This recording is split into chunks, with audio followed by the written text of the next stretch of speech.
صباح الخير عليكم. بصوا انا مش عارف اجيبها لكم ازاي، بس احنا للامانه احنا اوريدي اصلا موجودين في خراب بيوت مستعجل.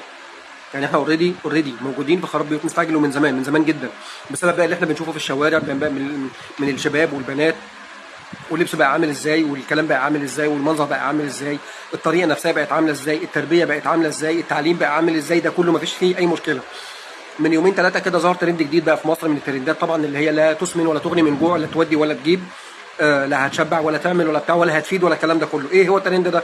انه اي حد في الدنيا، في ميزه دلوقتي بالذكاء الاصطناعي الاي اي بتتعمل، انه اي حد دلوقتي ممكن يجيب صوره ويركبها مع صوره حد مثلا من المشاهير، سواء من الستات او من الرجاله، فنانين او مغنيين، لاعبين كره قدم او ممثلين او الكلام ده كله، ويركبها مع صورته وتبان انها طبيعيه جدا و...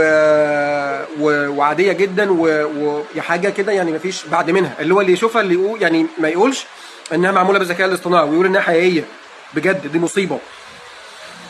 واحد من الرجاله المصريين الحمشين، ماشي، اكتشف بالصدفه ان مراته عامله صوره من دول بالذكاء الاصطناعي، ومنزلاها مع واحد من الممثلين الامريكان تقريبا، مش فاكر والله اسمه ايه، بس هو ممثل لابس بدله وسيم، شعره حلو ومش عارف عامل ازاي، واكتشفها على صفحتها، على الاكونت بتاعها على الفيسبوك، راح مطلقها.